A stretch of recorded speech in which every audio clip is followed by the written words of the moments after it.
Okay, good morning, everybody. Welcome to the full authority meeting of the Niagara Peninsula Conservation Authority this Friday, December the 16th. I'm going to do the call to order, and I'm going to turn to Mr. Bival, and he will be doing a roll call. Good morning, everyone. Beginning with Member Beattie. Good morning. Member Brady. Member Clark. Member Cridland. Good morning. Member Fior. Good morning. Member Halinga. Present. Member Hewson. Present. Member Ingrao. Member Kewal. Member McKenzie. Present. Vice Chair Metcalf. Present. Member Rapley.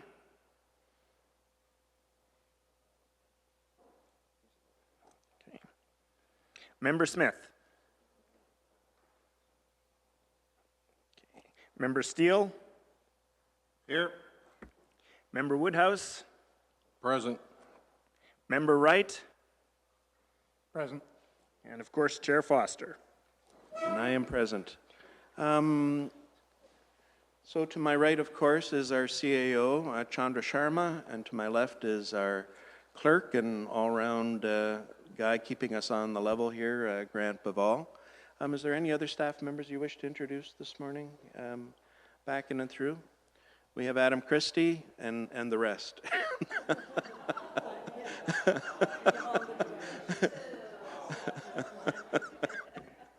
Yeah.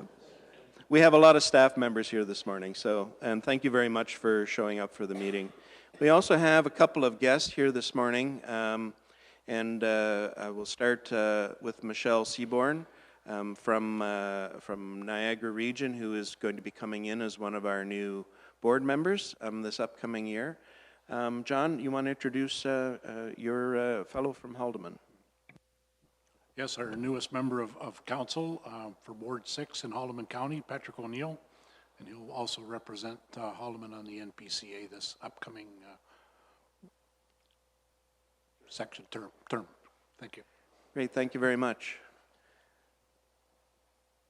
I'm going to read our acknowledgement before we begin. So the Niagara Peninsula watershed is situated within the traditional territory of the Haudenosaunee, Attawandaronk, and the Anishinaabeg, including the Mississaugas of the Credit, many of whom continue to live and work here today. This territory is covered by the Upper Canada Treaties and is within the land protected by the Dish with One Spoon Wampum Agreement. Today, the watershed is home to many First Nations, Métis, and Inuit peoples. Through the 2021 to 2031 strategic plan, we reconfirm our commitment to shared stewardship of natural resources and deep appreciation of Indigenous culture and history in the watershed. So we are going to move into approval of agenda. So first of all, is there any additions or changes that anyone would like within the agenda? If not, can I get Member Wright and Member Woodhouse to move and second accepting the agenda? All those in favor, please raise your hands. That is carried. Are there any declarations of conflict of interest this morning? Seeing none. Approval of the minutes. Member Ingrao and Member McKenzie, would you please move and second the minutes that we have on our agenda? Yes, I move. Second. Yeah. Good.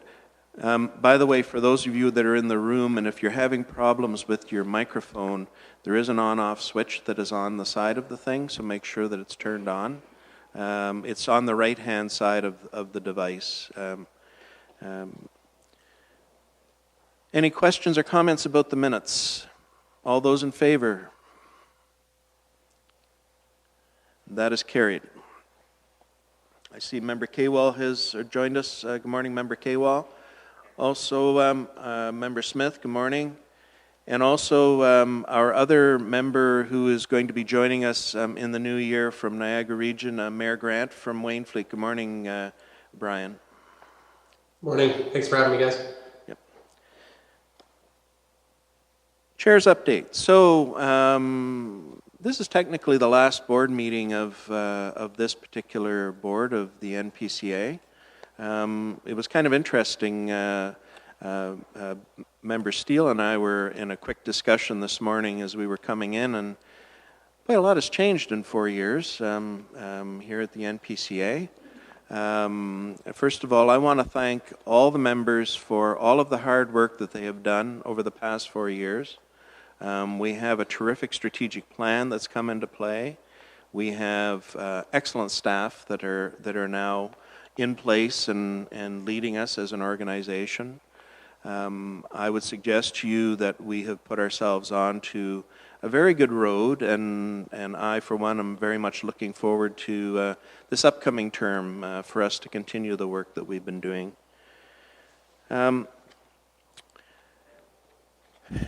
There's a few events that have gone on here in the last little while. I hope everybody has had the opportunity to see the lighted trails that we have here at Balls Falls.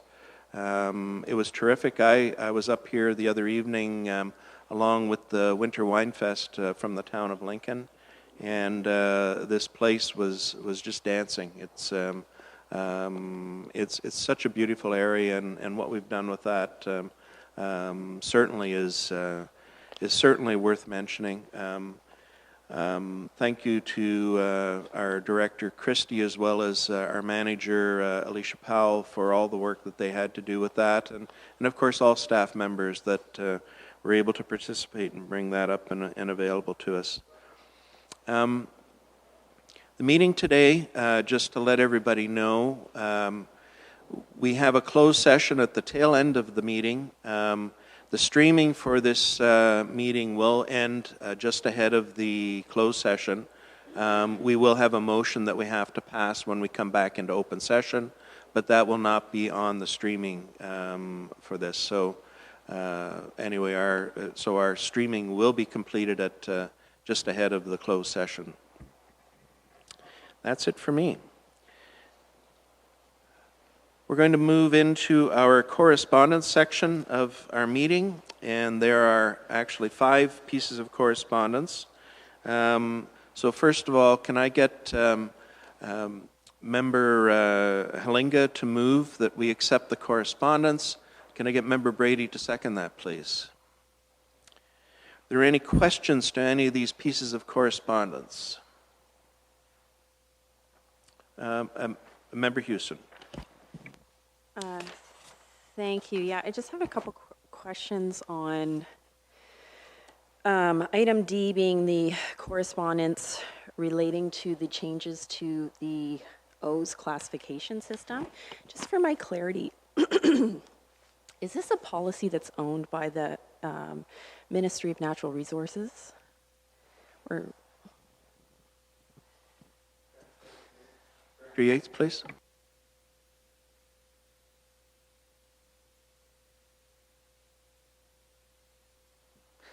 Thank you, through the chair.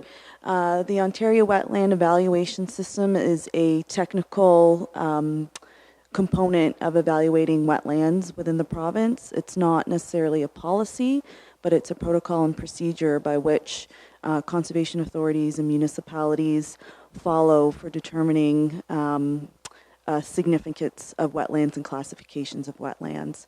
So what was interesting in the proposals that were put forward is it's not necessarily a policy proposal, but the changes to the technical document itself will have implications on the implementation of policies, and particularly ours from a wetland perspective on how we evaluate, map, delineate, and move forward with the protection of those wetlands within our watershed. thank you for that. And just as a follow-up, so just so I understand, but this policy is also used by the Ministry of Natural Resources and Forestry in terms of their classification of wetlands.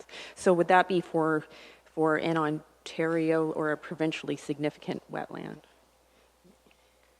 Through the chair, that is correct. This is the system by which provincial interest is identified for wetlands.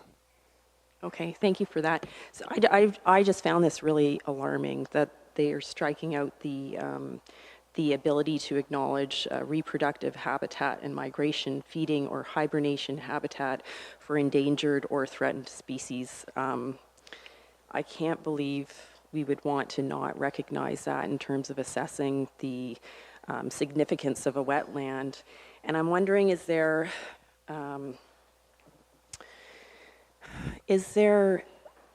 this isn't being recognized at the provincial level, are there other levels of government, like would the federal government have an interest in, I'm just wondering, like, what is the responsibility to recognize these habitats? Would the federal government have some type of ownership over policies that protect endangered species? Do we know that? Director Yates? Through the chair, there is a federal list of endangered species, yes. When looking at provincial significance, you're looking at both the federal and provincial classifications of endangered species. At this time, I don't think there is a federal protocol for looking at wetlands that are necessarily applied in the development scenario down in the Ontario system. But it is a very good question, and I think as we move forward and we start to look at, what are the alternatives, like you said, for us to, as a regulatory authority for wetlands, to look at our wetlands and continue to ensure that they're protected. What are our other options? And I think that's a very good question, and I'll take that back to staff to see what we can do in terms of our networks and explore that further with, say, Conservation Ontario. Thank you. And one item on correspondence, item C, it does mention the potential for freezing fees. I think we were waiting until January to hear whether there is a directive on whether or not that's happening. Is that correct? Did I read that in the agenda? Go ahead. Thank you, through the chair. Yes, we have not heard yet if the minister is making that directive, but as of January 1st, they will have the ability to make that directive. Okay, thank you very much. Thank you. Is there any other questions on any of these reports? Seeing none, all those in favor of receiving these reports? Thank you, that is carried. I'm going to move into presentations, and our first presentation, well, it's actually discussion, I believe, this morning, is from a gentleman that we know and love, Councillor Tom Ensena, who is also our foundation chair for the NPCA Foundation. Mr. Ensena, good morning, and you have the floor, sir. Good morning, Chair Foster, NPCA Board of Directors, NPA staff, and everybody at home listening and watching. Thank you for the opportunity to bring remarks and an update from the Niagara Peninsula Conservation Foundation.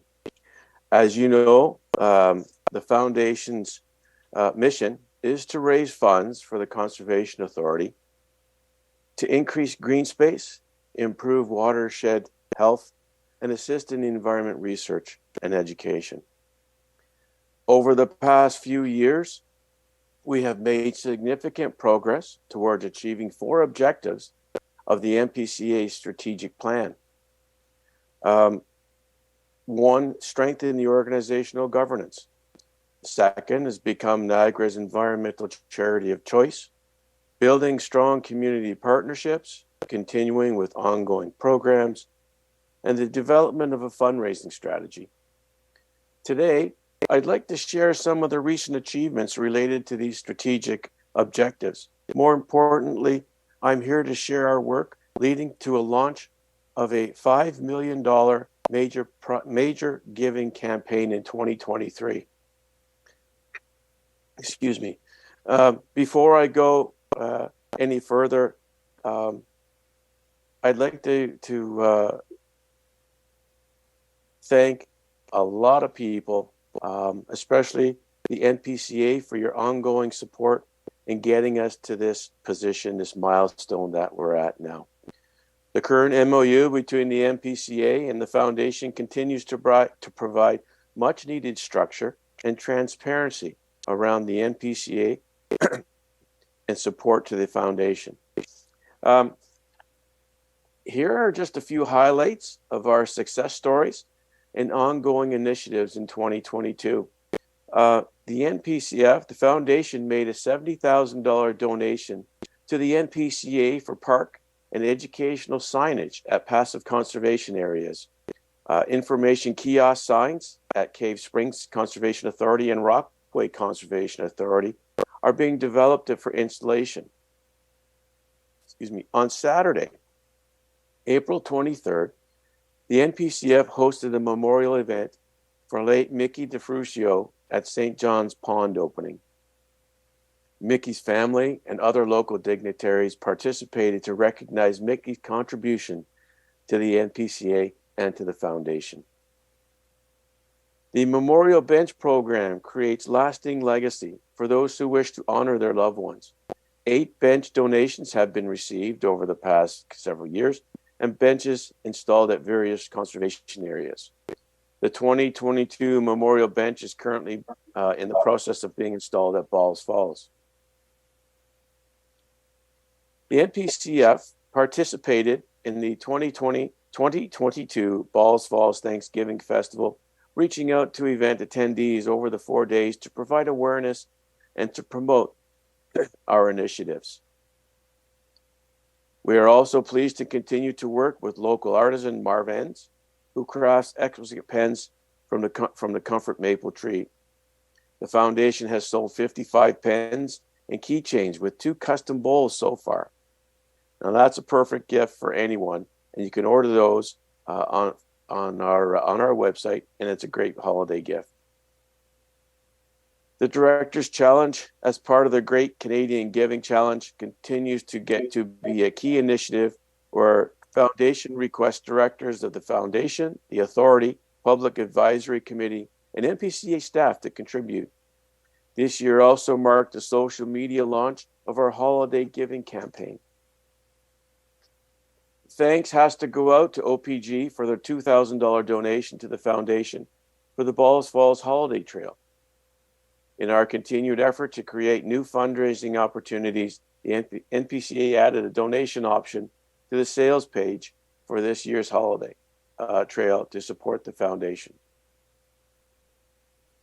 The 2021 Gallery Capital Campaign for Balls Falls Center for Conservation focuses on raising funds for a new interactive educational display at the center. The phase 1 of the project has been fully funded at around $40,000. This initiative continues to be an ongoing priority. I would also like to recognize Regional Chair Jim Bradley for his charity golf donation of $10,000 to the Foundation in 2021 that went towards this. One thing I'll talk about now is one of the more exciting things that we look forward to. It is our and one of our most important initiatives from 2022 was the development of a fundraising strategy to support a campaign in 2023. Armstrong Strategy Group was retained to support phase 1, which is a planning study and case for support. Working with the NPA staff, 4 critical priorities have been established for a $5 million campaign titled Nature for All, for Always. Now, the campaign, the 4 priorities are the ecological restoration, land securement, community accessible green space, and conservation parks, followed by outdoor education and recreational programming. In 2023, the Foundation will be moving forward with a major gifts and annual giving campaign around these 4 priorities. I want to acknowledge, our 2022 Board of Directors, Diana Hewson, Donna Cridlin, Barbara Greenwood, Mike Balsam, and NPCA Chair Rob Foster. I would like to close today with the Foundation's sincere thanks to the Authority Board's partnership and our deepest gratitude to the NPCA staff for your continued support. With the new regulations and directions imposed by the provincial government, it has never been a time more urgent that we need to help in the protection of our environment. I would urge our public, listeners, and community to give for nature and the important work to the NPCA. I would request the NPCA board members to please donate if you already haven't, and spread the word among your family and friends. The donations can be made via Foundation website or by calling staff directly. I believe Gina is there and can take your credit card number. I want to thank all of you for your time and your patience with the Foundation, and thank you for working with us and helping us get through this. And as you've seen over the last 4 years, we have come a long way, and many thanks to you. Happy holidays to everyone. Merry Christmas to those, and I look forward to seeing you all. Thank you very much. Thank you, Chair Foster. Thank you very much, Chair Encina. We're getting a little feedback going on here. Jack, I see that you're online there. Can you...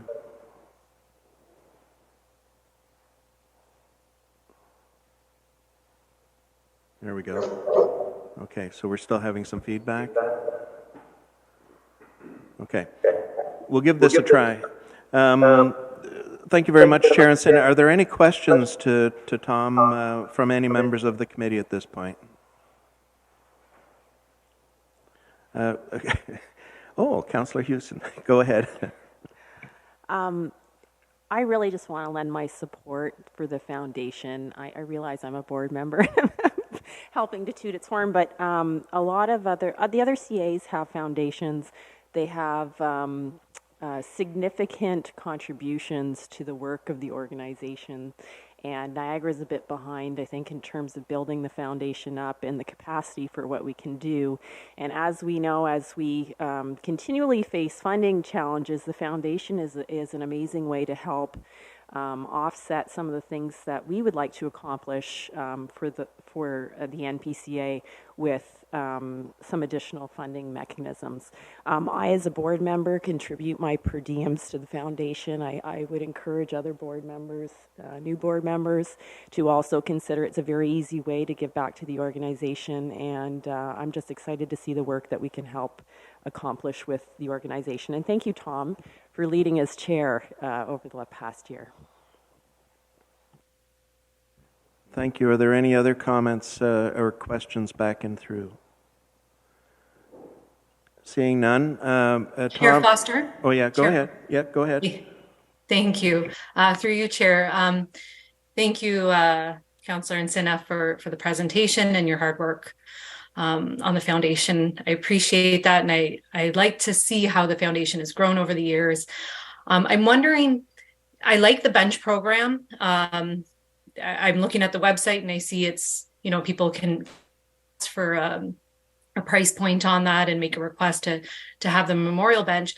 But I'm wondering if there are lower ticket items that can be included on the website, whether it be tree planting. So for a price point to get a tree planted, you can purchase it online in memorial of somebody or in honor of somebody, or just because you want to see more trees planted.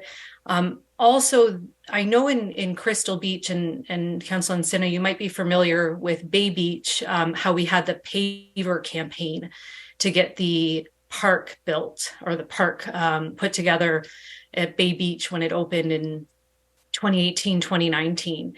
And that was a huge campaign that was led by a local organization, and the pavers were, I think $50 or $75, $100, so at different price points. And you're able to engrave a few words or a few letters depending on the price point, and it's just a little bit more accessible. And I think it would be a great way to get more people purchasing to support. I know myself, when I want to buy a gift for somebody, I do look to give the donations, but I think sometimes it's nice to also have something tangible. So is there any discussion around that type of campaign, whether it be pavers or trees or less costly items than a bench, to support funding through the foundation? Thank you. Through you, Chair Foster, to Member Fior. Thank you for that, Leah.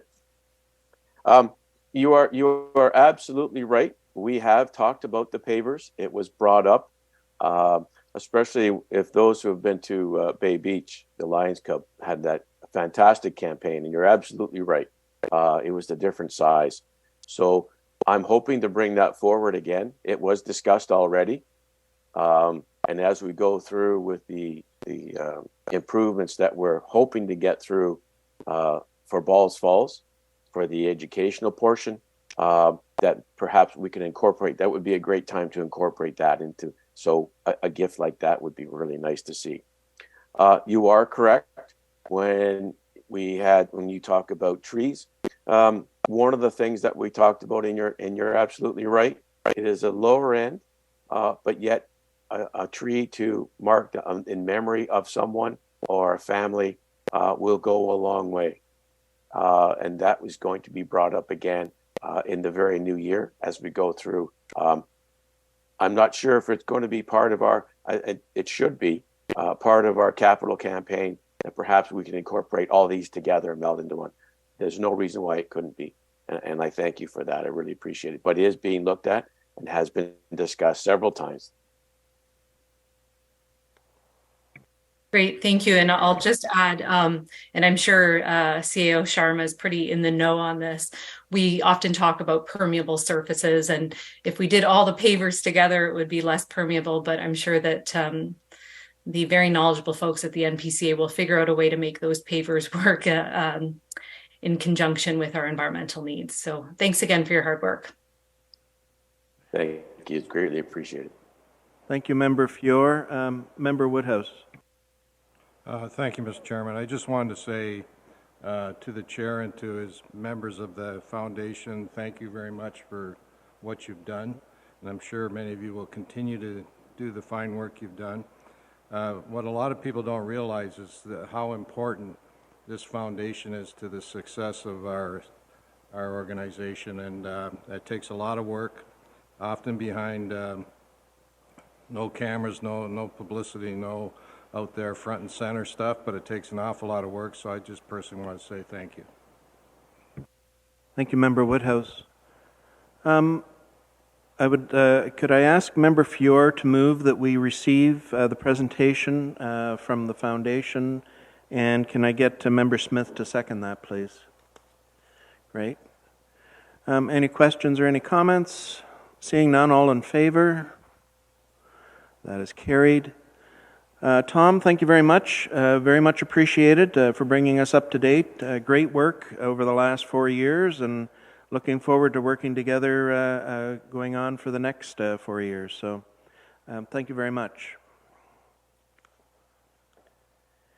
We have a second presentation this morning, and it is going to be brought to us by Director Christie and also our Senior Manager, Steve Miller, concerning infrastructure engineering and asset management.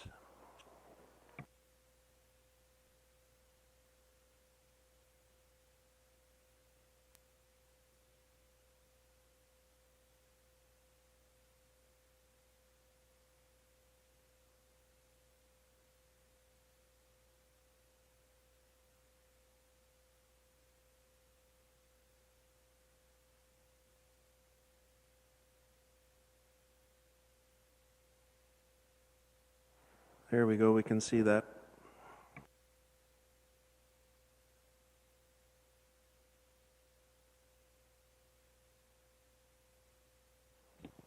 Okay, thank you everybody for allowing us today to show an update on a lot of our infrastructure projects. I want to give a quick shout out and thank you to all the staff. We have a real collaborative approach when we do a lot of our projects, from procurement to our managerial services to our planning team. It's a real group effort. So I just want to thank everybody, and we'll start off. Today we kind of want to go over our main infrastructure projects for this year in 2022. So we'll be focusing on Chippewa Creek Conservation Area, Long Beach Conservation Area, a lot of the historical restoration that was done between Balls Falls and St. John's Education Center, and then of course focus on the Canadian Community Revitalization Fund, which for this season focused on Cave Springs, St. John's, and Rockaway. So in Chippewa Creek, we've seen since 2020, and a lot of our campgrounds and a lot of our sites, we've seen a significant increase in visitation to a lot of our sites, including a 13% increase in visitation at Chippewa Creek since 2020. We do a camper survey every year. And one of the things, obviously, they love the site and they love everything about it, but one of the top complaint every year is the roadways. So we addressed this in 2022, and I'm going to allow our Senior Manager of Infrastructure to show us the features of the site. Great. Thanks, Adam. Good morning, Mr. Chair, ladies and gentlemen of the board. My name is Steve Miller. I head up infrastructure engineering at the Conservation Authority, and I just want to give a brief overview of each one of these projects, the challenges we faced and how we overcome them. And so, as Adam mentioned, 550 meters of the main road at Chippewa Creek was prone to potholes. The difficulty here was the ground under the stone road was saturated, and saturated ground is weak ground. And so as the trailers and trucks traveled over these roads, it pounded the stone into that soft ground. So the goal here was to remove the existing stone, excavate out the ground that was too soft, and install a network of drains in order to dry up that ground and firm it up. Dry ground is strong ground. We were gunning to get this project done before the opening, May long weekend, and spring construction brings with it some challenges.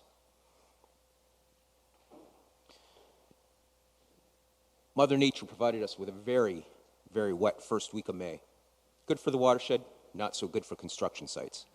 But we worked with a very efficient and determined contractor on this site, and we were able to overcome this problem.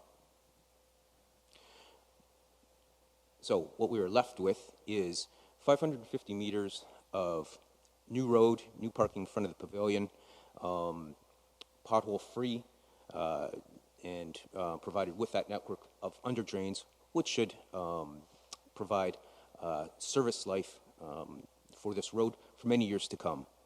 Stormwater management on this site was already provided for us, a network of grassed roadside swales that collects the water and filters it as it sheets off the roadway. Thanks, Steve. We'll move on to Long Beach Conservation Area. Long Beach has seen a major increase in not only popularity but also vegetation since 2020, with a 25% increase in visitors. That's due to some expansion of some sites, and due to that, we've made some significant upgrades to the site since 2020. In 2021, we built a new washroom on the north side. We upgraded the north side roadways and drainage. And in 2022, upgraded the Ridge campsite's electrical and water, as well as dealt with our Long Beach boat launch, which you can see from this picture. This boat launch took a real beating due to the high water level storms from 2017 to 2019. And this was a major project we undertook this year, a real collaborative approach that we were able to get done in time for the season. So I'll allow Steve to talk about it a little bit. Thanks, Adam. The Halloween storm 2019 smashed the north shore of Lake Erie, and we've seen part of the havoc it caused. Long Beach sits on a stretch of beach that's dynamic. It moves around. It's at the mercy of the wind, the storms, and this is the cause of it. It rendered our boat launch unserviceable. The boat launch itself was fine, but it made it impossible to have vehicles access it. Next slide, please, Adam. So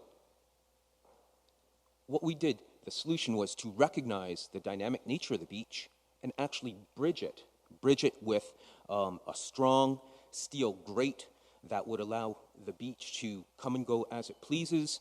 By bridging it with an open grate, it will not impact the Great Lakes processes, and it will allow the critters like Fowler's toad to move unimpeded as they make their way up and down the shoreline. We also installed armor stone to formally mark a corral that separates the vehicles that are launching their boat from folks on the other side of that vehicle corral who are enjoying the beach, the pedestrians. Thanks, Steve. Moving on to our historical restoration project. So we'll start at Balls Falls Conservation Area. This is our field center. This field center was approximately built in 1850, not long after the completion of the ball home. The ball field center was used for their extended family. It's a two-story timbered frame structure, clad in wood and clapboard siding, and eventually the house was rented out to other residents of the Glen Elgin, possibly millers who were there hired to run the ball operations. So you can see kind of the longevity of this, and started in 2017, and where it's come in from 2018 and to this project that we undertook in 2022 to where it is now. So we work with our historical engineer on this project to keep the historical features of the site. This facility is also used as a bridal suite to complement our wedding programming that we do at Balls Falls. We're really proud of this project. This was done completely in-house over the last 3 years. In the first year, in 2020, we focused on the foundation repair. In 2021, the exterior was focused on with doing the exterior windows, woodwork repair and repainting, and also chimney removal and masonry repairs. And this year, you can see from the picture, a lot of work was done into the interior. So all the partitions were redone, ceiling tile, plaster on the main level and upper level, a complete rewire of lighting and installation on both levels, reframing of the main and upper level partition walls, installation of insulation in main and upper levels of the exterior walls, and replacement of all the doors, vanities, flooring, and resurfaced flooring. And as you can see, aesthetically, we also think it looks really nice and think that this will really support the wedding program we run there. And we've already seen signs of that. So moving on to our St. John's Center conservation area. As our board knows, we started this year was the first year of us taking over all the educational programming with the Catholic School Board. It's been a real success story, and we've really wanted to focus on the historical buildings on the site of getting it up to the level that we've done at Balls Falls over the last few years. The St. John's Center is located in a very important area in the early history of Niagara and Upper Canada. This particular building, our mill, was rebuilt in 1876 to replace the earlier one that burnt down. As you can see from here, all the removal of the old rotten cedar shake roofing needed to be replaced. All the foundation was pretty much a real disaster. So as you can see from the pictures here, we've done a real nice job of being able to get this back into a level. The ramp was completely redone, the cedars and the roof was completely redone, and all the siding was completed as well. We currently use this as a classroom to support the educational programming.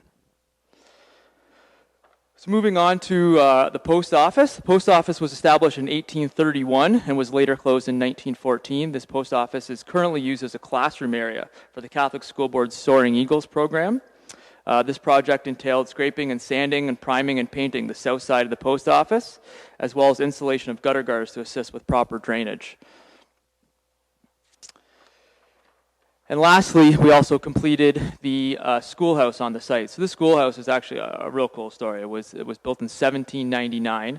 It was used as a home until 1803. And in 1804, this cabin was converted to a public school and is known as the schoolhouse as being the first non-denominational free school in Upper Canada and remains the oldest standing schoolhouse in Ontario. We still use this daily for all of our educational programming. This was a big project that included a full interior and exterior restoration, the rotten cedar shake of the roofing, as you can see from the picture to the left, and replaced it with a different style of roofing, as well as flashing and chimney caping. All the siding was restored, primed, painted, full exterior, and all the plaster cracks and painted were repaired in the interior as well. As you can also see from the picture on the right, we constructed new wooden walkway, steps, and an accessible ramp to the front door. So we're going to move on to our bigger infrastructure projects, which was we were successful in getting supportive funding through the Canadian Community Revitalization Fund. This project's focus on the enhancement of parking at entrance areas, improved accessibility trails, and trail improvement with new boardwalk stairs and wayfinding signage at St. John's, Cave Springs, and Rockway Conservation Area. So this is the before picture of Cave Springs. Through the pandemic, all these sites that I just mentioned were saw a real increase in visitation. Cave Spring was one of the real problems we had because we have no access area to the property. So that everybody was just parking alongside Cave Springs Road, and there was no emergency access vehicle capability of getting to the site. So I'll let Steve talk about some of the incredible features in the new completed roadway. Great, thanks, Adam. We had 3 goals for the site. The first was to clean up the parking chaos that was on Cave Springs Road. We provided a 16-stall parking area. The second was to design the site so our guests with mobility issues would have an easy time navigating the site. The third was to implement low-impact development techniques that would help replicate the hydraulic regime that existed before we constructed the parking lot and would serve to improve and polish stormwater runoff and help supply the groundwater. Adam, next one, please. So this is an example. We have an accessible trail loop that was regraded to provide a gentle slope that's easily navigable by folks in wheelchairs or on scooters. I just want to add, this is an important feature with all of our sites. We've worked with the Niagara Region's Accessibility Coordination Group to make sure all of these new enhancement properties are AOD compliant. I think it's an important feature at all of our enhancement properties. So low impact development, what are we trying to do? Low impact development is a tool that helps to direct stormwater runoff into the ground. Okay, we're trying to minimize the volumes that leave this site. And there are many ways we can do that. Pervious pavement, infiltration galleries, bioswales, rain gardens. In this case, we had the luxury of space on our site. So beside the asphalt parking lot, we designed it so that all the stormwater would sheet off that asphalt parking lot into an infiltration gallery. That's just a big, deep trench full of clear stone. You can see it on the left-hand side. That stormwater runs off. It's captured. It sits around. It infiltrates into the ground. And it also makes its way downstream into a rain garden.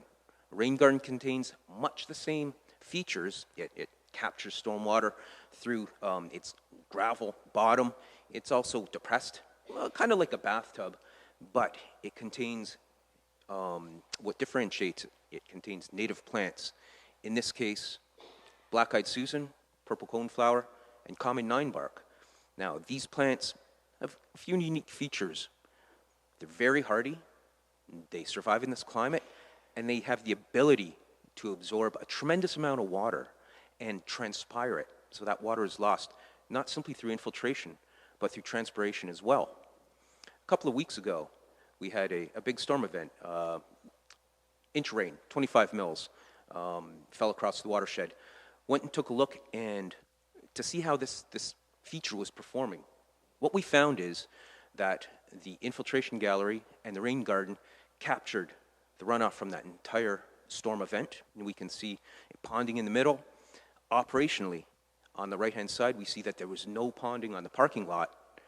And more importantly, on the left, that picture, that's a picture of the overflow, the pipe sticking out of that head wall. There was no water discharging from that overflow. So this low-impact development system that was constructed did an excellent job of capturing, detaining, and infiltrating the stormwater runoff that sheeted off that parking lot. Moving on to St. John's Conservation Area. St. John's, we know from our stat trackers, is one of our more popular sites for passive recreation.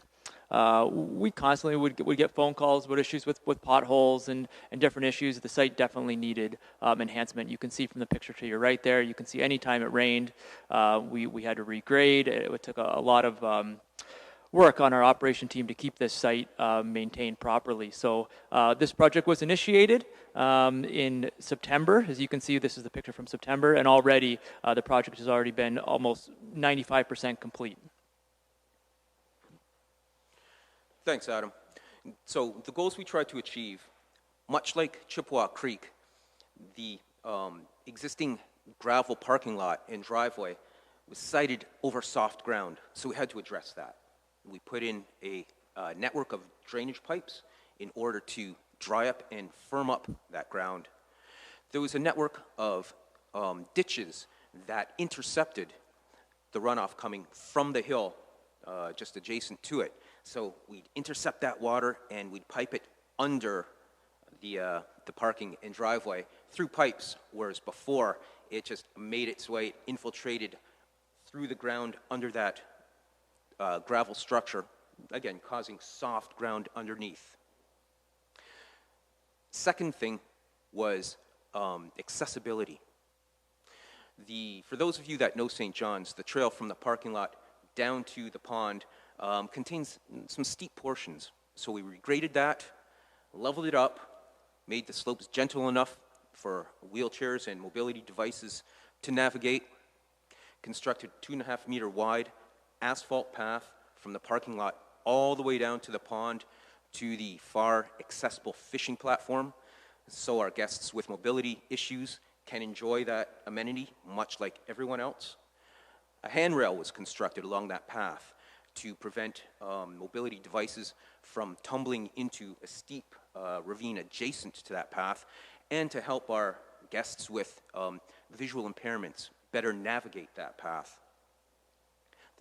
The third thing we implemented was, again, a low-impact development technique.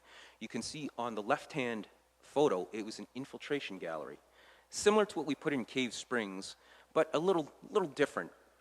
All the stormwater that sheets onto the parking lot flows into an infiltration gallery under that rough rock. We had a challenge here. Heavy tree cover at St. John's. Heavy tree cover means a lot of leaf litter, a lot of fallen leaves in the fall. So that presents a challenge of itself. How do we prevent whatever mechanism we put in from clogging up? So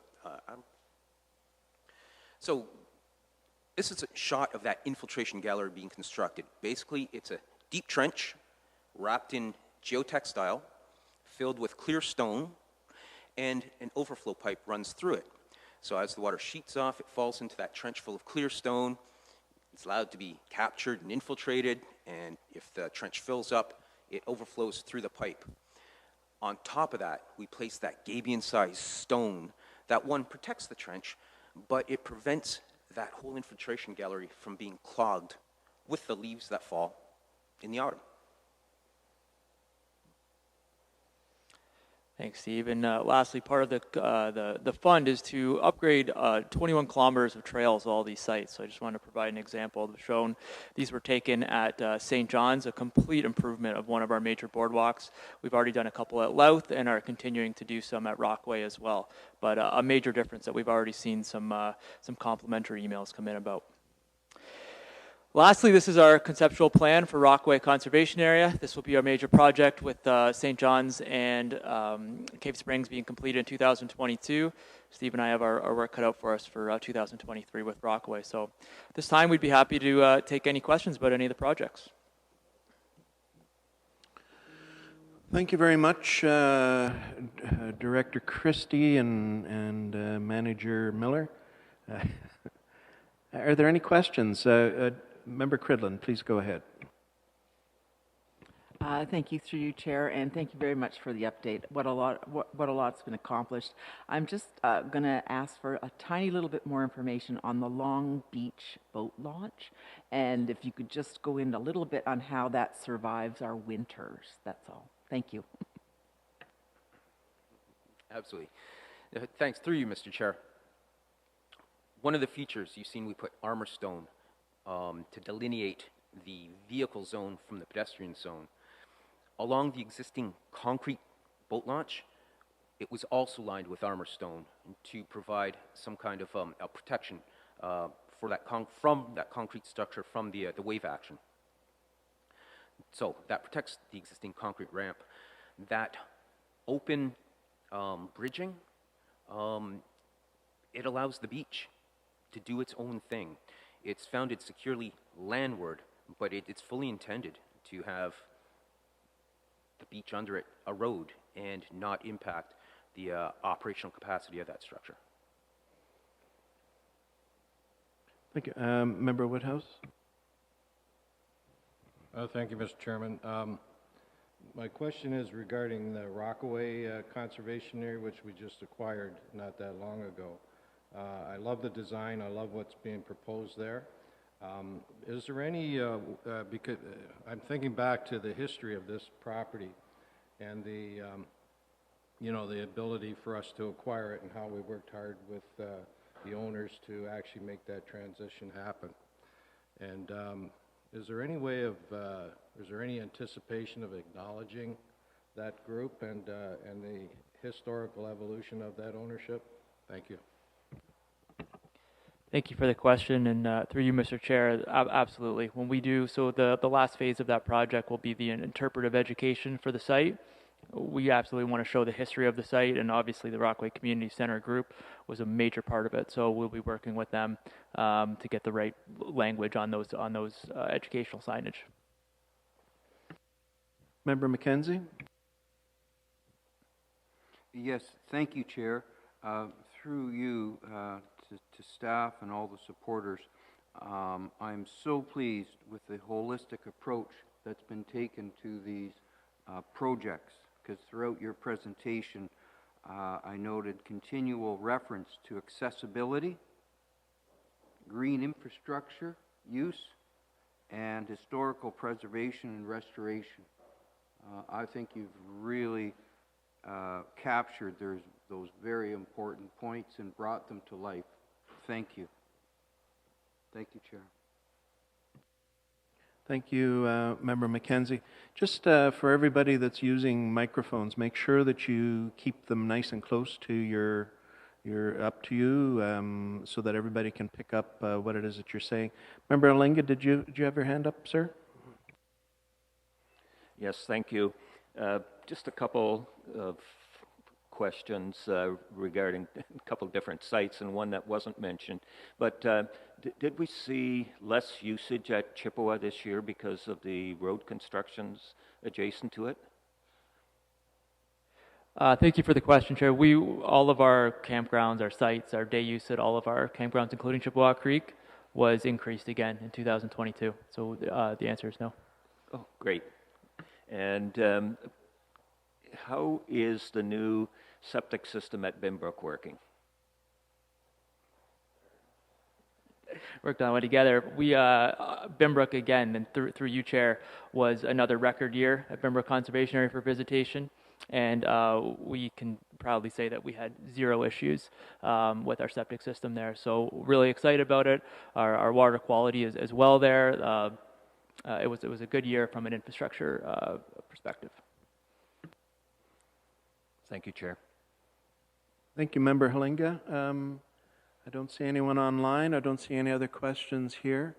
Can I ask Member Wright to move that we accept or receive this report, and I can get Member Steele to second that, please. All those in favor? That is carried.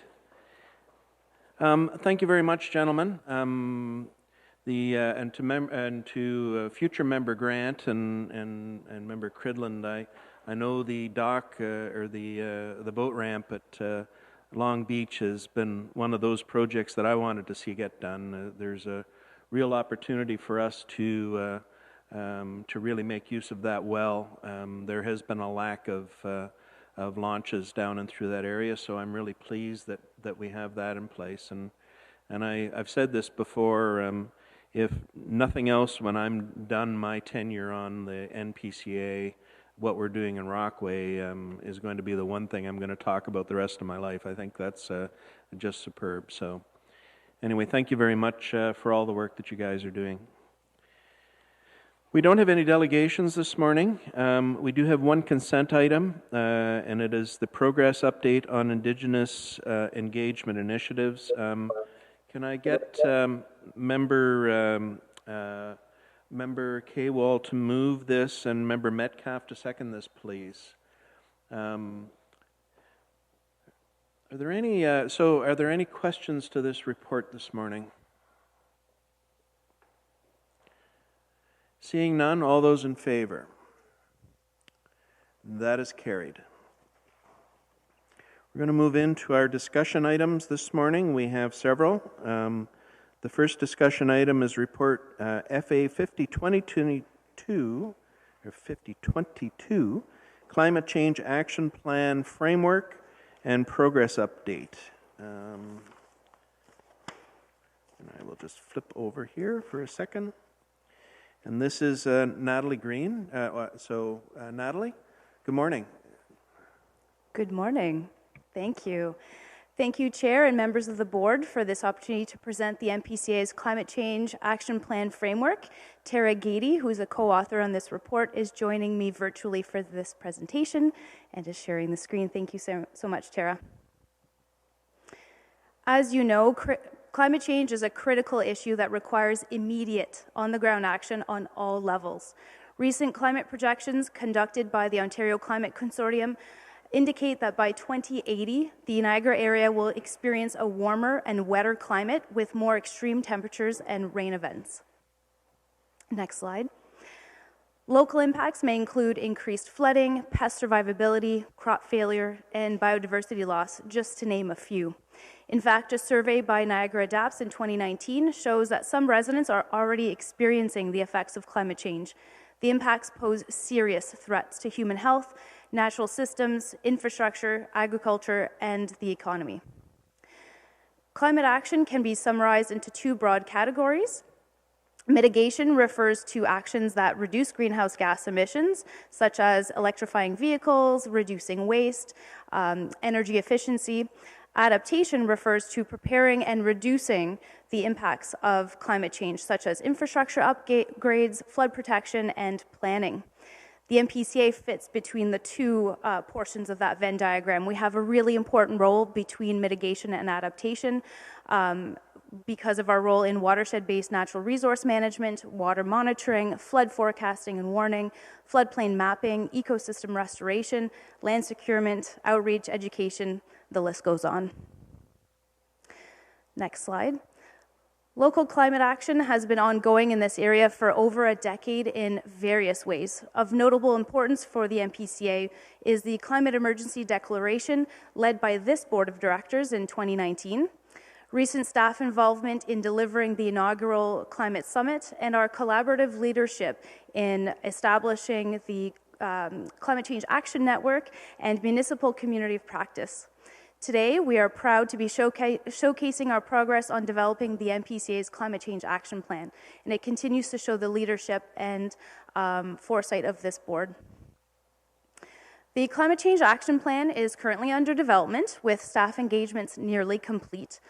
And what I'm presenting to you today is the framework of what we've put together so far. The objectives, outcomes, and many key actions have already been identified and are being highlighted today. A final action plan will be presented to the board by the end of Q1 2023. The plan is envisioned as a living document with an annual review and update to respond to new information and feed into staff work planning. The action plan has 3 objectives to guide the NPCA in addressing local impacts due to climate change. The first is to build climate change resilience within the NPCA watershed and NPCA properties. The second, to reduce NPCA's carbon footprint to achieve net zero greenhouse gas emissions by 2050. And of course, to engage with NPCA staff, partners, and stakeholders to accelerate local climate change action. 6 key outcomes have been identified that need to be accomplished to help the NPCA meet its objectives. The following slides will showcase the outcomes and example actions that are related to each of those outcomes. The first outcome is to establish targets for greenhouse gas reductions and to improve our sustainability practices. The NPCA is committed to achieving net zero carbon emissions by 2050, but more information on baseline values are required before targets are set. Targets will be established and added through the Climate Change Action Plan as more information is gathered through the activities that are listed on that slide right now in 2023 as we move forward with developing the Climate Action Plan. They're happening in tandem. Outcome 2 is about understanding climate change impacts and vulnerabilities to the watershed and our properties, mainly through filling data gaps and monitoring gaps, conducting vulnerability and risk assessments, and conducting floodplain mapping. The third is about supporting climate adaptation throughout the watershed by updating shoreline management plans, implementing restoration and stewardship programs, increasing green space, and being a leader in natural asset management planning.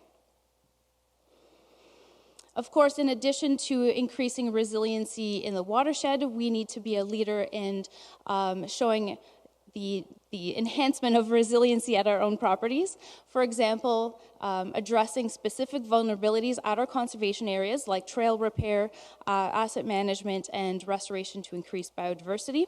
And you heard a lot about some of those actions that we're already taking through the previous presentation. For example, leading low-impact development projects like the ones shown earlier and on the screen, which were recently completed at Cave Springs Conservation Area. Outcome number 5 is aimed at improving our corporate sustainability practices to mitigate the effects of climate change and reduce greenhouse gas emissions. It includes building retrofits, electrifying our vehicles, waste reduction, and education outreach to support the adoption of sustainability best practices internally. And finally, Outcome 6 is recognizing that collective action is imperative if we want to address climate change. Outcome 6 is focused on working with the watershed community, our partners, academics, ENGOs, and others to advance research and on-the-ground climate action. The NPCA will continue to partner on delivering the Climate Summit and Network, collaborate on community-led initiatives, and lead outreach and community engagement events to continue to build awareness and action.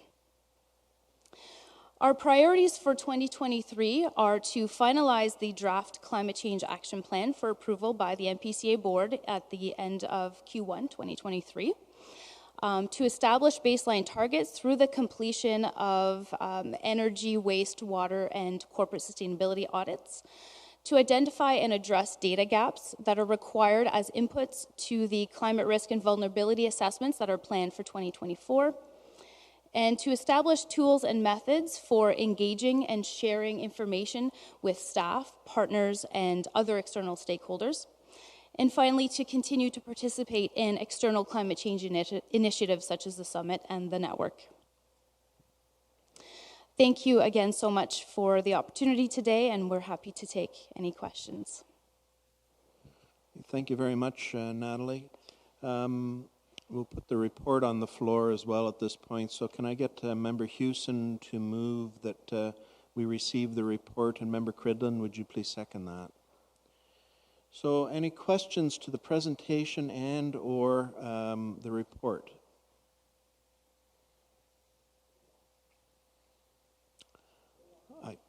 Leah? Oh, okay. Go ahead, Member Fior. Thank you. And through you, Chair. So I'd just like to start by thanking staff for their hard work on this and their participation at the local level, everything that they've done this year to advance the climate action plan. I'm pleased to see this progress and look forward to obviously seeing performance measurement reports into the future. So just a quick question for Natalie and Tara. Are you familiar with the Partners for Climate Protection program offered to municipalities by FCM and ICLEI? Through you, Chair, yes. Yes, I am familiar with the Partners for Climate Protection, yes. Wonderful. Okay, thank you. I know that some NPCA municipalities are PCP members, including the Niagara region and Hamilton, and some of our lower tier municipalities as well. I don't believe that Haldimand County is a member yet. So just, if possible, a friendly direction to staff to maintain their engagement with the PCP program and to encourage all member municipalities, upper tier and lower tier municipalities, to become members. It is free membership, and they do offer, PCP offers a lot of support for climate mitigation. So just a friendly direction to staff, obviously no motion here, but just really encouraging for our member municipalities to become PCP members, because the NPCA itself cannot be a PCP member. It has to be at the municipal level. So I'm hoping to, through this, to convey some encouragement to municipalities to join. Thank you. Thank you, Member Fior. I have Member Smith. Yeah, thanks, Chair Foster. I'm just wondering, and I don't know if this is the right time to ask it, because I don't think it's really a question for the presenters. It's more a question for staff. But our services, as far as this, preparing these reports and preparing the vision and the outreach to the municipalities and things, is this something that's at risk as we get pressures from the provincial government to stick to what they call core mandates and things like that? Are these efforts potentially at risk from higher level government, I guess, is my question. I'm going to turn this one over to the CAO. Thank you. Good morning through you, Chair, to Member Smith and board members. The short answer is no. There are two things I would like to specify here. The earlier changes to the Conservation Authority Act have three types of services in the Conservation Authority Act. One is the mandatory services. Second is the services to municipal partners. And third is the watershed-based board-directed services that we deem fit to maintain the watershed health. Those three are still remaining in the Conservation Authority Act. Secondly, through Bill 23, there have been some changes to services, but those services are outside the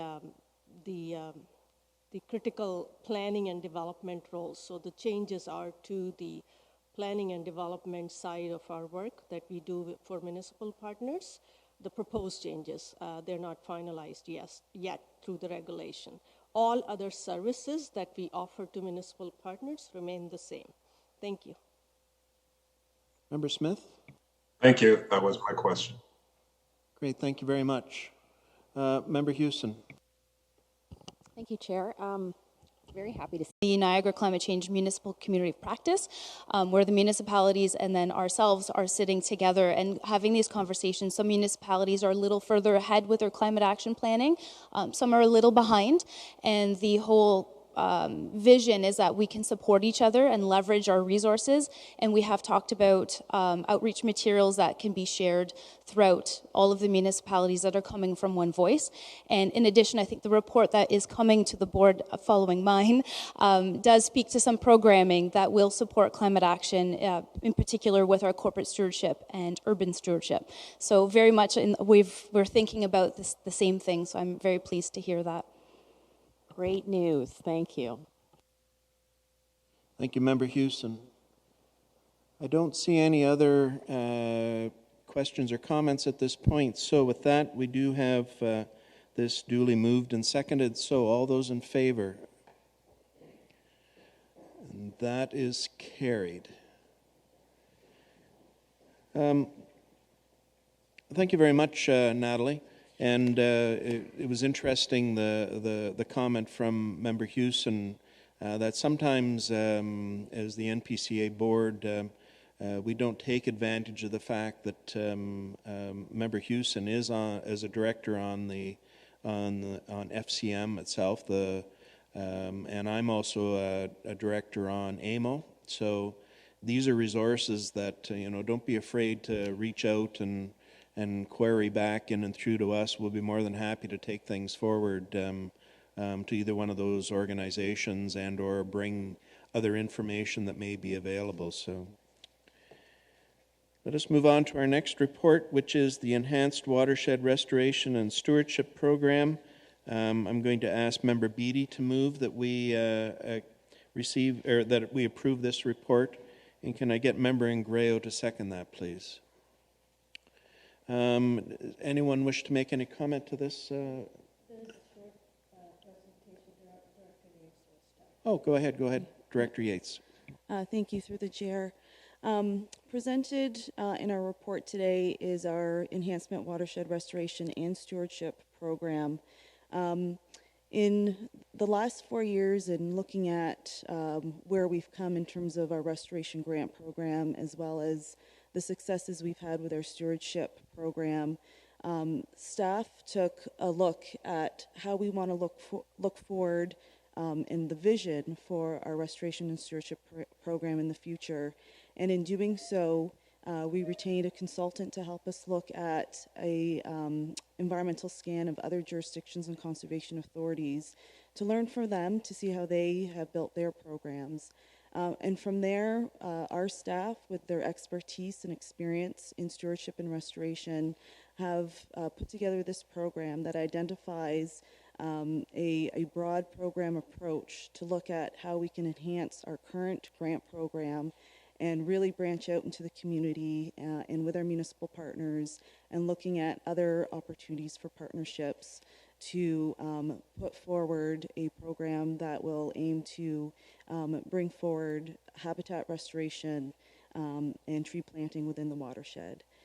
So in doing so, our staff have identified 2 key goals: to restore and enhance the natural habitat, biodiversity, water resources, and forest cover towards a healthy and climate resilient watershed, engage and enable communities in improving the health and resilience of our watershed. We took a look at on a watershed level, our current coverage, natural coverage, to come up with a target that we want to aspire to through our program. So we are aiming to add 600 hectares of natural cover and plant 1 million native trees across the watershed by 2031. And this is really guided through our strategic plan and the priorities put forward to enhancing our natural cover across our watershed. For our program itself, we've identified 6 program services to include. We have internal restoration services, so these are looking at our own properties. Watershed restoration services, this is working with municipalities and corporations to look at opportunities to restore on public and private lands through those programs. The private land restoration grant program, which is an enhancement to our current program, we've parsed out the agricultural component to that to really focus on environmental best management practices with the agricultural community through an agricultural stewardship program. We've also identified an urban stewardship program that, again, is built upon our current successes and work with the community, and also the corporate stewardship program, again, building upon our successes and looking forward to opportunities and moving forward. So the program presented to you today identifies next steps for us to finalize the operationalization and implementation of the program. In terms of financial implications, we recognize that with our restoration activities, when it comes to programs and services on our own properties, while those are levy-based, our program itself identifies a series of funding opportunities that we will pursue in terms of the category 2 and 3 programs and services, which are those services perhaps requested by municipalities to help them augment their planting programs on their properties, as well as those broader community programs. So with us today, we have Stuart and Steve, who were instrumental in putting this together, as well as Natalie, our staff in the back, pushed far to the back, but instrumental and always at the forefront, and the boots on the ground with our community. So I want to recognize all their work in putting this together. It was a real passion for them to work together and present this to you today. So we're here to answer any questions you may have. Okay, thank you, Director Yates. Put on the floor for approval Member Halinga and Member Wright. Is the seconder? Okay. So any questions through to Director Yates or to any of the staff members on this particular report? I do not see any. Oh, no. Oh, I was prepared for you, Member Hewson, but it didn't happen. Okay. Seeing none, all those in favor, please. And that is carried. Our next report this morning is Report FA 5222, Contract Award, KPMG LLP for External Audit Services. By the way, there's a typo. It's page 67, not page 47 in your agenda.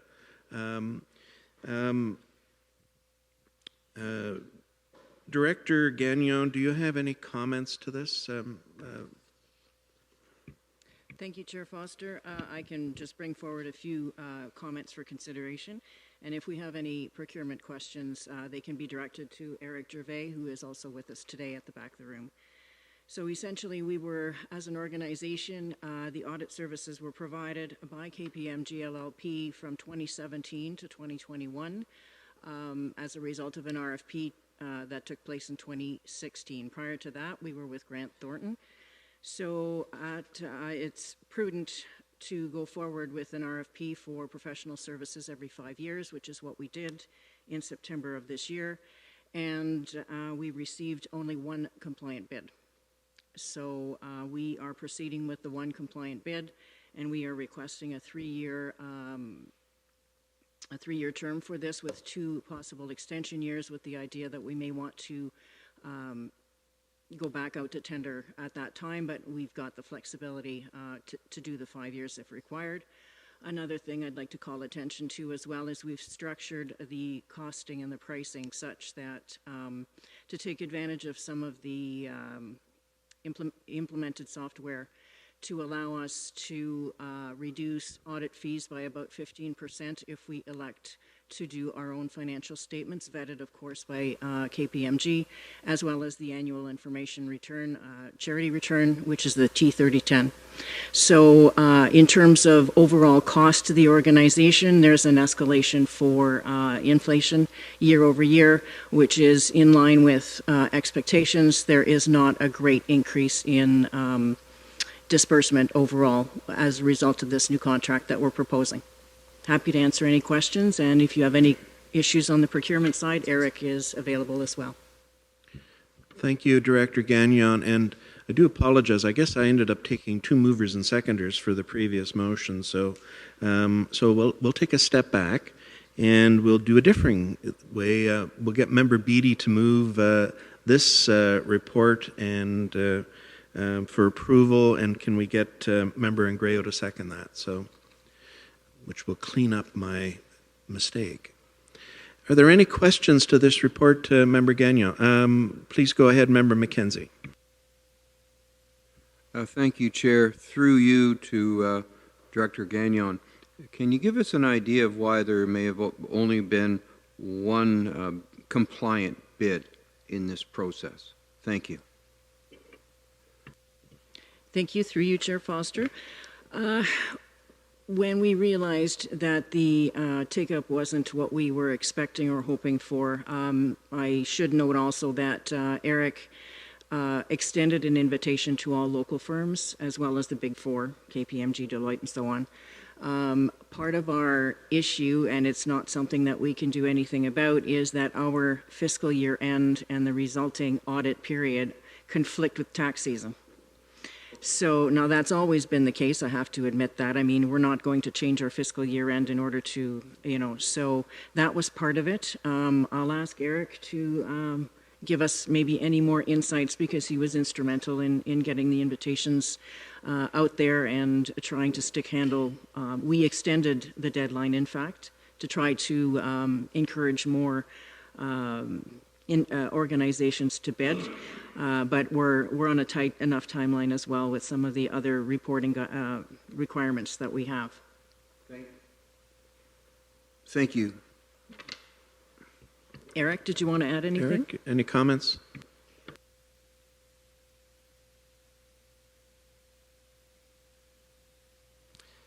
Thank you. Through you, Chair, we did post this on bids and tenders, and we did have some plan takers to the opportunity. And I did, like Director Gagnon said, that we did invite other local firms, and some of them, they just didn't have the staffing level to meet our timelines.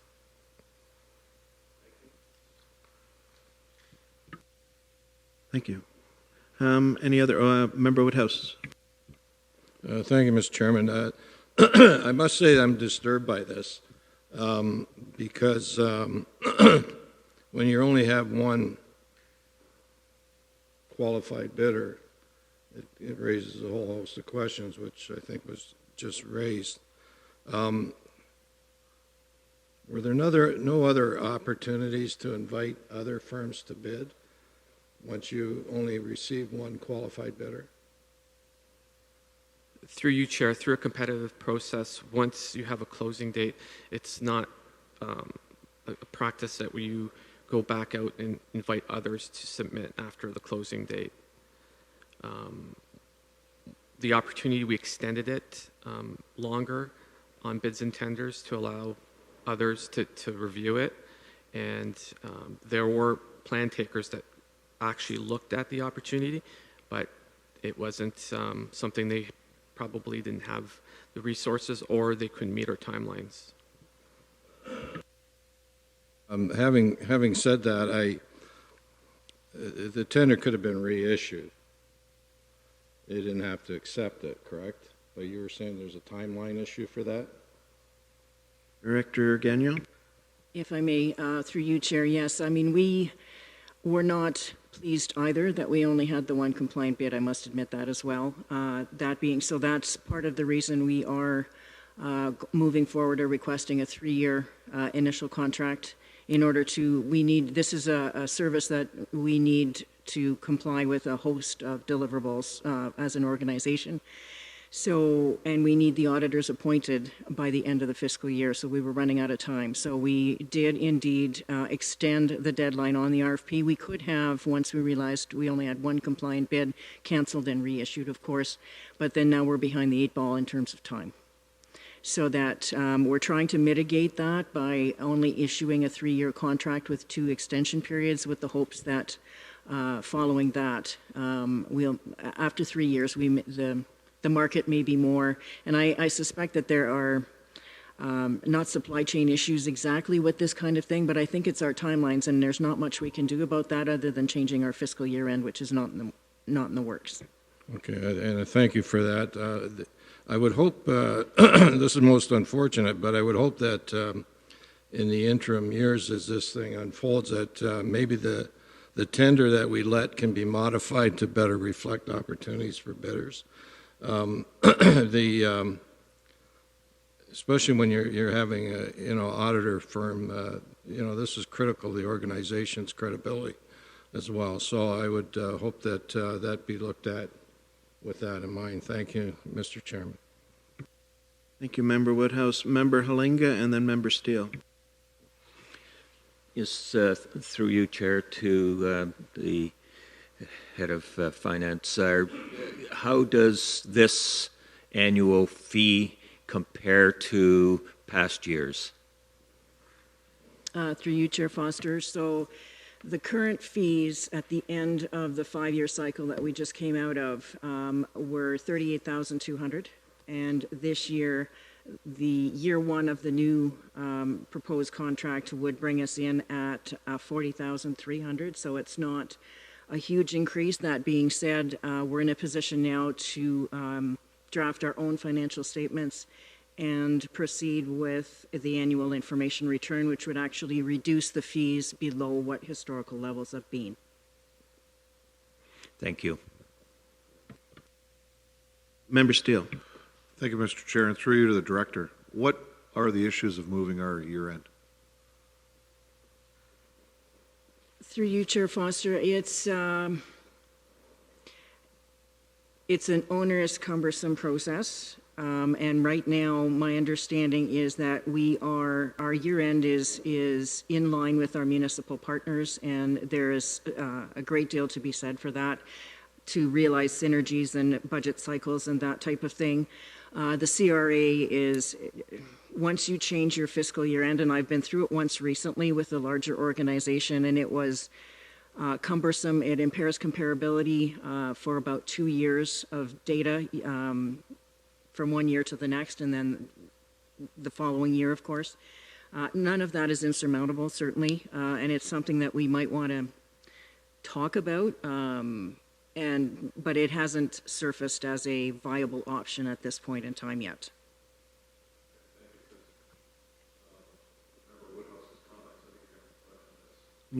Can you put your microphone on, please? No, there. Thought it died there because I didn't turn it off. So with regards to what Member Woodhouse said, you're going to run into this every time you go out to tender. And we know what tax season is like. We've gone to the big four, as you said. We've gone out to the local accounting firms. I mean, I don't think we could have done anything further. And I think in canceling that tender and re-tendering, you're going to get the same answers. So I believe we've done all our due diligence. I would suggest that the next board pursue looking at that. I'm not saying do it, but look at it. Look at what the implications could be as far as how we move forward.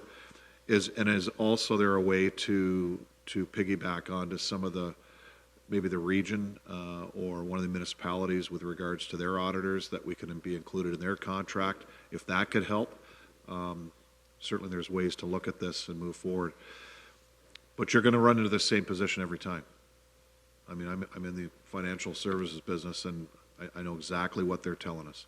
I know exactly what they're telling us. It's worst time of year to have a year end. So either change it, try to piggyback, or you're going to have to live with limited bids on your contracts each year, or each cycle. Thank you, Mr. Chair. Thank you, Member Steele.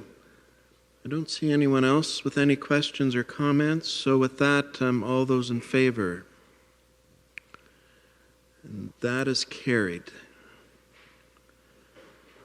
We're going to move on to our next report, which is FA 5422, Contract Award, Compensation Review, and Salary Administration Project.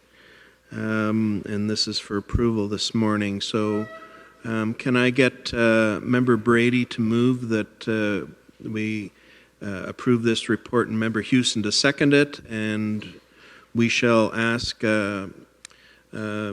Ms. Misty? Ms. Misty, would you have any comments on this? Yeah.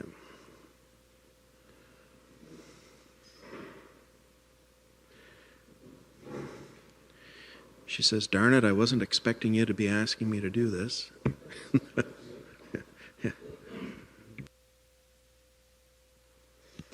Thank you, Chair. Through you, the report is before you. We are looking to do a comprehensive compensation study for the entire organization. It's been quite a few years since we've done a thorough one, and looking to stay competitive in the market and fulfill our strat plan and retaining our excellent staff and continuing to recruit some excellent staff. So I'm happy to take any questions that you have about the project. Okay, great. Thank you, Misty. Member Brady, please go ahead. As the mover of this motion, I really think this is very important. I think organizations need to take a hard look at their compensation strategies, not on an annual basis, but I think at least once a decade would be a good idea, and I don't think it's been done in less than a decade, so good.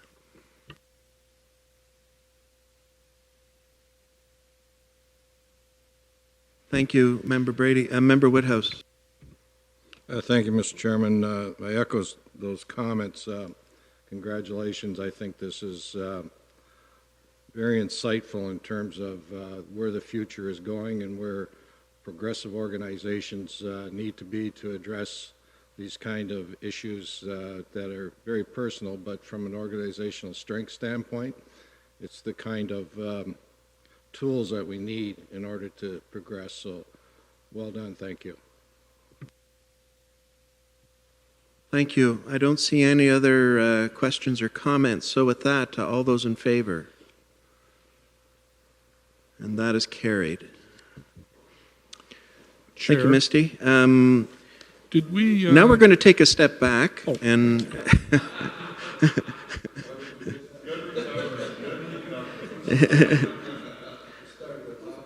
Well, we really thought that the report E was more important than report D. So we were trying to do it in appropriate order. Can I get Member McKenzie to move that we have report FA 5322 fees policy onto the floor for approval, and can I get Member Woodhouse to second that? So questions and comments to this particular report with this policy update. Member Brady. As I mentioned at the governance committee where this report was reviewed, I support the fees changes, but I continue to caution that it would appear that we're going to be charging municipalities for plan and review fees, and I'm not certain that it's appropriate to do so, given that they are our financial sponsors. Thank you, Member Brady. Any other questions or comments? Member McKenzie, please go ahead. Yes, through you, Chair, to Member Brady or to staff, for my historical knowledge or information, have we charged the municipalities in the past? Director Yates, please go ahead. Through you, Mr. Chair, in my time being here and in speaking with the current staff, for projects such as EA reviews, no, we haven't been charging fees for that. That has been without a fee service. However, we do have technical staff, and there is quite a bit of work that goes into that type of review. And in the review that Watson did and with the other conservation authorities, it is consistent approach. They do charge those fees to recoup for those services. From what I heard from the last meeting, we're going to be engaging with our municipal partners to discuss how we'll roll out those fees together in a collaborative way. When they come forward for permits such as for replacing culverts and roads, etc., like that, yes, we have been charging those fees from a permit perspective. So that has been done in the past and will continue moving forward. Thank you. Any other questions or comments to this? Seeing none, all those in favor? And that is carried.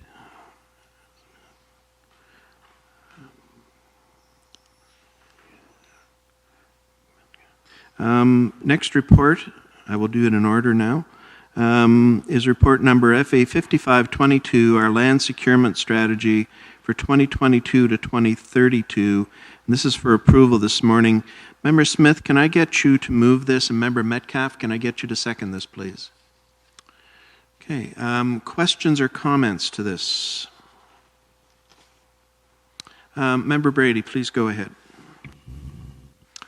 I'd like to thank staff for bringing this forward in a timely fashion.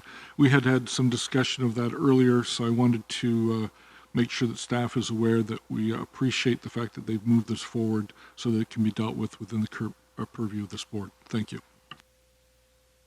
Thank you, Member Brady. I don't see any other questions or comments, so with Member Cridlin, please go ahead. Thank you again, through you, Chair, and just building on the other members' comments. It's also important for the public to also know that we are now at the approval stage. So for us to really move this forward together. So thank you again for all the work. Thank you, Member Cridland. And I see no other questions or comments. So with that, all those in favor? That is carried. Our next report is status update, ReCA programs and services further to Royal Sent Bill 23. This is for approval, and it was sent under separate cover. Everybody received that, Mr. Bivol? Yep. Member Yates, do you want to make any comments to this report? Through you, Mr. Chair, CAO Sharma and myself have been meeting regularly with Conservation Ontario and our partner conservation authorities as we move through now the new reality of Bill 23 and the next steps for implementation. We felt it was prudent to give an update to this board and also provide this information to our municipal partners and also make it available to the public of what is status quo today, when changes come into effect, and where we're still waiting for regulations to come forward and further direction from the province. The information that's presented to you today is also being presented through other conservation authorities to their boards. So there is consistent messaging being shared across the watersheds and also to the municipalities. So CAO Sharma and myself are here to answer any questions you may have. Great, thank you, Director Yates. Are there any questions or comments to this? Seeing none, can I get Member Halinga to move that we approve this report? And Member Fior, would you please second that? Any questions to the motion or to the report? Seeing none, all those in favor? And that is carried. Moves us into committee reports. So we do have the minutes from the meeting of the Public Advisory Committee dated December the 1st, 2022, and that's for receipt. Can I get Member Smith to move that we accept those minutes and Member Kaywall to second that, please? Oh, there he is. Okay, good. Thank you, Ken. Any questions? All those in favor? That is carried. We have no motions today. Is there any notices of motion? Seeing none. New business. So with that, I'm going to turn it over to our CAO, Chandra Sharma, to bring an update to us. Chandra. Thank you, Chair Foster. I decided not to bring program updates to you today because you've heard enough from staff and you've seen all these reports. I just want to take some time to, with a personal note of thanks to the board members and members of the community. This month I completed 4 extremely rewarding years at the NPCA and almost 24 years of public service. So that's a huge accomplishment. As I look back, our tremendous accomplishments in rebuilding our great organization, I'm really humbled. I feel really fortunate that I was chosen for this purposeful challenge, and thanks to the selection committee. Member Steele, you were leading it, and all the board members who were on it. What a difference 4 years can make when we have a supporting board, a strong team of professional staff, and community supporters. We started with a big, ambitious agenda. Our team was driven and committed to deliver. We had full support and participation from a very engaged board and our Public Advisory Committee. And thanks to the community for holding our feet to the fire. It was a big challenge, but we made it. In our strategic plan and ongoing work, we have clearly articulated our aspiration to demonstrate good environmental leadership, both through our own actions as well as convening our partners. Credit for this success goes to a lot of people, my predecessor, Gail Wood, who started this, our hardworking staff and the community partners, our board of directors, Public Advisory Committee, and the foundation, Conservation Foundation. On behalf of our staff, a huge thank you to you, our board members, and your commitment to the organization. You were available to help us 24/7. I called and you were ready to give me advice. You listened to me and offered me good support and advice. It's a different story. Sometimes I didn't listen to you, but forgive me for that. Hopefully we can move forward and look to the future. Thanks to our current and previous chairs, Member Foster, Member Metcalf, Member Brenda Johnson, Member McKenzie, and before that, our chair, when I was hired. Your support was unwavering, and this made a lot of difference. You allowed me to do what was needed to be done, and just made yourself available to help when I needed it, and that has propelled the organization. Fast forward, in 4 years, we couldn't have accomplished the number of accomplishments we have. It's a huge list. I was looking at it last week, and it's an amazing amount of work that we have accomplished. I think coming to Niagara was one of the best decisions of my professional life, and I mean it. I'm looking forward to working with our new board, our new Public Advisory Committee, to keep us on the forward momentum. And I heard the word progressive around the table today. Our aspiration is to have NPCA established as a valued partner, one of the most progressive, sophisticated, skilled, and technically sound, with strong customer-oriented practices as a conservation authority among our sister conservation authority. And that goal is achievable. Staff are motivated to do that, and I'm here to stay to see that happen.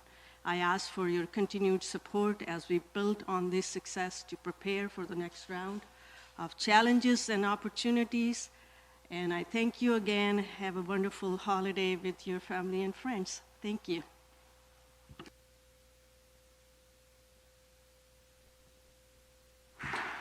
Thank you. Any questions to Chandra, like where is she going on vacation, stuff like that? That's it. Anyone else have any new business this morning they wish to bring forward? I don't see any. So with that, I just want to thank everybody for your attendance this morning. And we do have a closed session item that we do have to complete as one of the last things that this board has to do. So with that, for all of those at home watching, thank you very much. For all of the staff, have a great holiday season, and all the great work that you guys have done. And with that, we're going. Oh yeah, and you can hang around for lunch afterwards once we're done with our closed session. Hopefully, we're not going to be very long with that. So.